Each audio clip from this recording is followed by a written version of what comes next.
So you are joining me as I drive a Mark III VR6 for the very first time. This is it. This is the Vura, a car which has become part of the rich tapestry of South African motoring culture. It's a car which has buried itself into the hearts of South African petrol heads. And I think I'm about to find out why.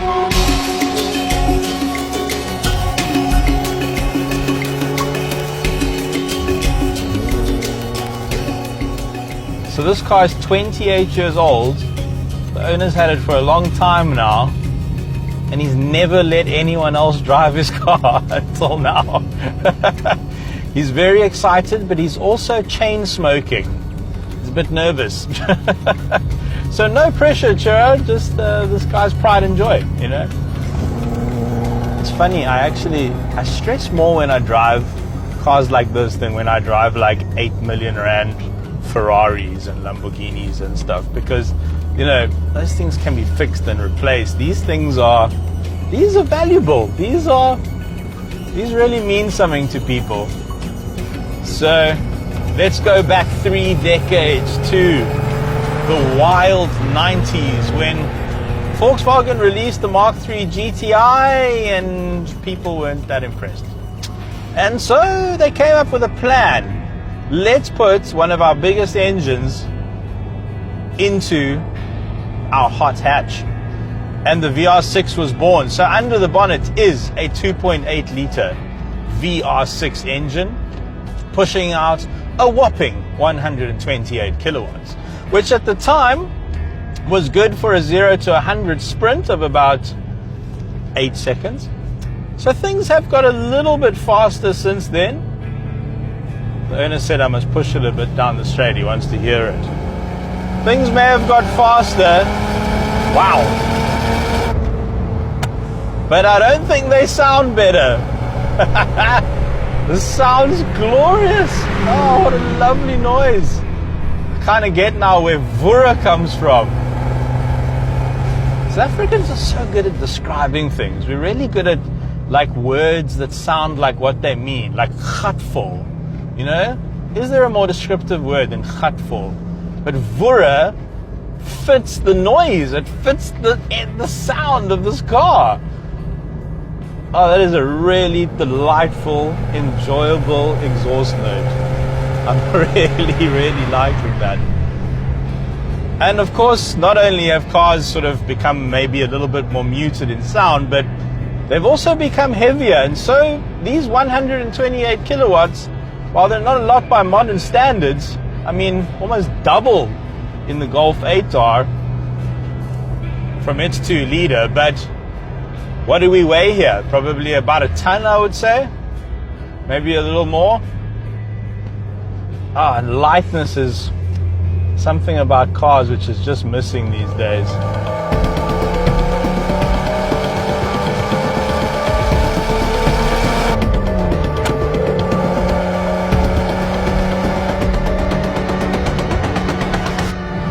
That third gear pull is so nice. Loving that third gear ratio. It just seems to fit the engine perfectly. Seems to be a bit of a sweet spot for the engine. And in these old cars, you really can feel exactly what the front tires are doing all the time. In these older cars, you are much more connected with the driving experience. Look, I appreciate how safe modern cars have become and how comfortable they've become.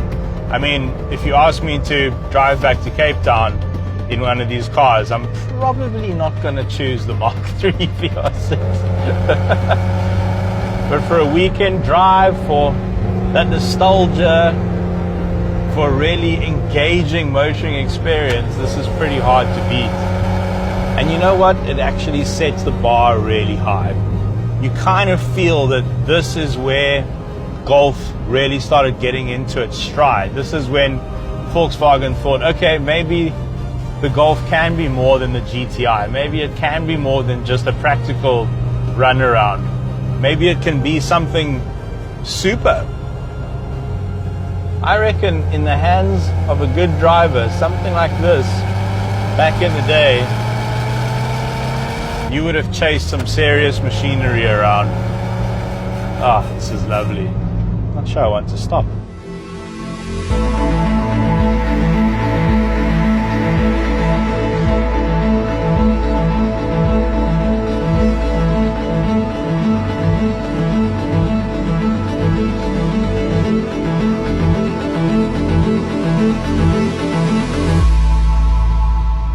This is it.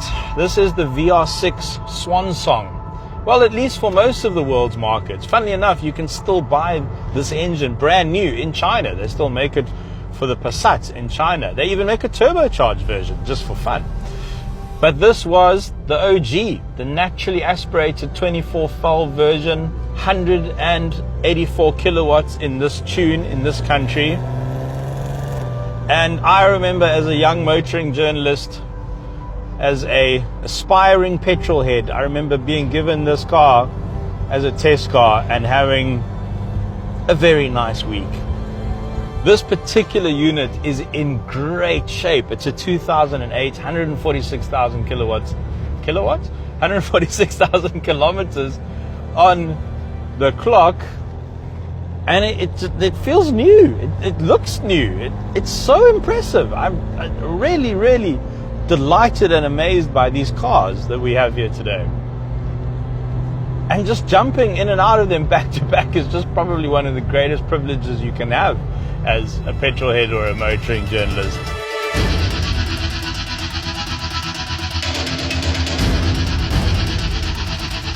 So, where does VR6 come from? Well, the V is V motor in German, and then the R is for Reihenmotor, which means inline, and that sort of gives you a clue as to how the engine is configured. It's very strange. It's one block, 6 cylinders, obviously, but one head. They share a head, and they only have 2 cams, because even if it's 24 valve, it only needs 2 cams. So it was a very clever design, because it was actually quite cheap to make.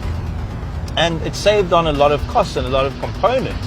And so they really could spread this engine out. You got this engine in the Audi TT, you got this engine in the Porsche Cayenne, for instance, you got it in the Passat, and it's still used, as I mentioned, in China in a couple of different models over there, some SUVs and the Chinese Passat, for instance. Such a versatile engine.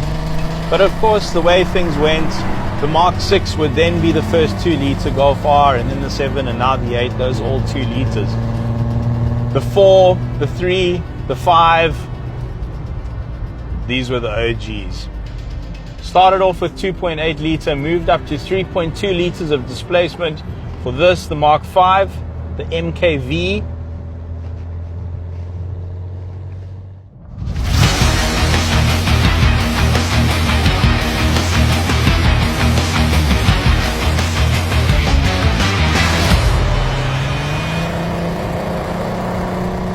oh, that's a lovely, lusty sound. That this, for me, is where VW really got their mojo back when it came to the GTI. And so the R32 had to be pretty special.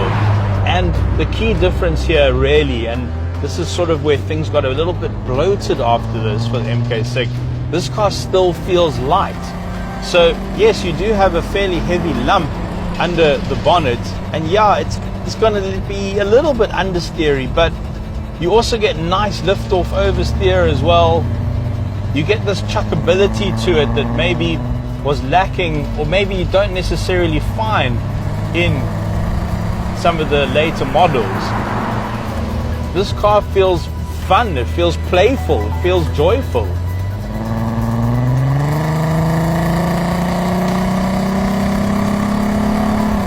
Long legs.